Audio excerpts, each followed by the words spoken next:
Hi friends, ನಮಸ್ಕಾರ. ಮಾಹಿತಿ ಪಡೆಯೋಣ ಯೂಟ್ಯೂಬ್ ಚಾನಲ್ಗೆ ಸ್ವಾಗತ. ನಾವಿಂದು ಆಹಾರಕ್ಕಾಗಿ ಕೀಟಗಳನ್ನು ಭಕ್ಷಿಸುವ ಕೀಟಹಾರಿ ಸಸ್ಯಗಳ ಬಗ್ಗೆ ತಿಳಿದುಕೊಳ್ಳೋಣ. ಜೀವ ಸಂಕುಲಕ್ಕೆ ಸಸ್ಯಗಳೇ ಆಧಾರ ಸ್ತಂಭವಾಗಿದೆ. ಆಕ್ಸಿಜನ್, ಆಹಾರ, ಉರುವಲು ಹೀಗೆ ಎಲ್ಲದಕ್ಕೂ ಗಿಡಮರಗಳೇ ಆಧಾರ. ಕೀಟಗಳು ಗಿಡದ ಎಲೆ, ಕಾಂಡ ತಿನ್ನುವುದನ್ನು ನಾವು ಕೇಳಿರುತ್ತೇವೆ. ಆದರೆ ಗಿಡವೇ ಕೀಟಗಳನ್ನು ತಿಂದರೆ? ಹೌದು ಫ್ರೆಂಡ್ಸ್, ಕೆಲವು ಜಾತಿಯ ಸಸ್ಯಗಳು ಕೀಟಗಳನ್ನು ತಿಂದು ಬದುಕುತ್ತವೆ. ಇವುಗಳನ್ನು ಕೀಟಹಾರಿ ಸಸ್ಯ, ಮಾಂಸಾಹಾರಿ ಸಸ್ಯ ಎಂದೆಲ್ಲ ಕರೆಯುತ್ತಾರೆ. ಇವು ಜೌಗು ಪ್ರದೇಶಗಳಲ್ಲಿ ಕಂಡುಬರುತ್ತದೆ. ಇಲ್ಲಿ ಇವುಗಳಿಗೆ ಸಾರಜನಕದ ಕೊರತೆ ಇರುವ ಕಾರಣ ಕೀಟಗಳನ್ನು ಭಕ್ಷಿಸಿ ಇವು ಸಾರಜನಕವನ್ನು ಪಡೆದುಕೊಳ್ಳುತ್ತವೆ. ಕೆಲ ಕೀಟಹಾರಿ ಸಸ್ಯಗಳ ಬಗ್ಗೆ ತಿಳಿದುಕೊಳ್ಳೋಣ. ಮೊದಲನೆಯದಾಗಿ ಹೂಜಿಗಿಡ.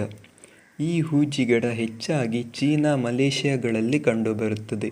ಇದು ನೋಡಲು ಹೂಜಿಯ ಹಾಗೆ ಇರುವ ಕಾರಣ ಹೂಜಿಗಿಡ ಎಂದು ಕರೆಯುತ್ತಾರೆ.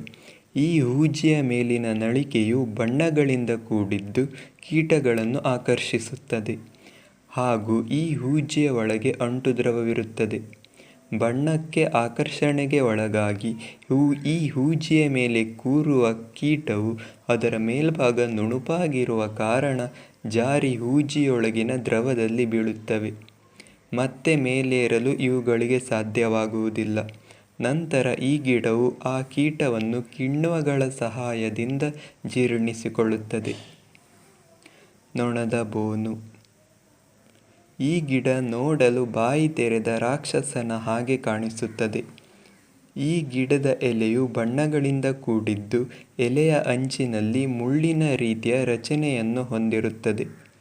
ಈ ಎಲೆಯ ಮೇಲೆ ಕೀಟಗಳು ಹಾದು ಹೋಗಲು ಪ್ರಯತ್ನಿಸಿದರೆ ಆಗಲೇ ಎಲೆಯು ಮುಚ್ಚಿಕೊಳ್ಳುತ್ತವೆ. ಆ ಕೀಟ ಸಂಪೂರ್ಣವಾಗಿ ಜೀರ್ಣವಾಗುವವರೆಗೆ ಎಲೆ ತೆರೆದುಕೊಳ್ಳುವುದಿಲ್ಲ. ಇಬ್ಬನಿ ಗಿಡ ಅಥವಾ ಡ್ರಾಸೇರಾ. ಇಬ್ಬನಿ ಗಿಡ ನೋಡಲು ಆಕರ್ಷಕವಾಗಿರುತ್ತವೆ. ಇವು ಕೀಟಗಳನ್ನು ಹಿಡಿಯಲು ಗ್ರಹಣಾಂಗಗಳನ್ನು ಹೊಂದಿರುತ್ತವೆ.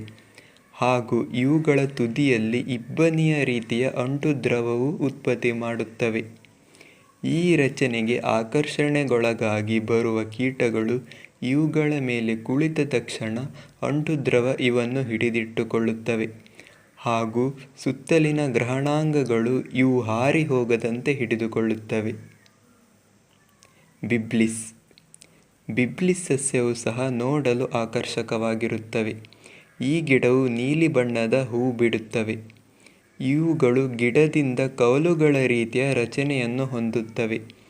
ಈ ಕವಲುಗಳಲ್ಲಿ ಅಂಟುದ್ರವವಿರುತ್ತವೆ.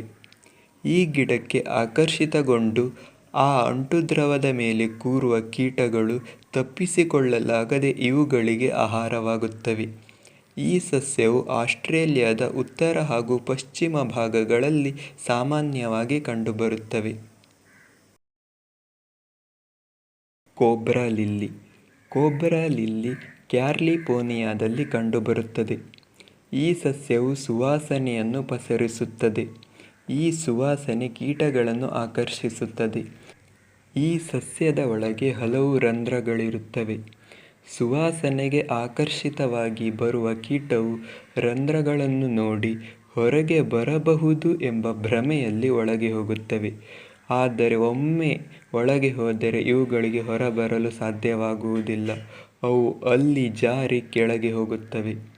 ಹೊರಬರಲಾರದೆ ಸಾಯುತ್ತವೆ. ನೋಡಿದ್ರಲ್ವ ಫ್ರೆಂಡ್ಸ್, ಜಗತ್ತಿನಲ್ಲಿ ಪ್ರಾಣಿಗಳಷ್ಟೇ ಅಲ್ಲ, ಸಸ್ಯಗಳು ಸಹ ಚಾಲಾಕಿತನದಿಂದ ಬೇಟೆಯಾಡುತ್ತವೆ.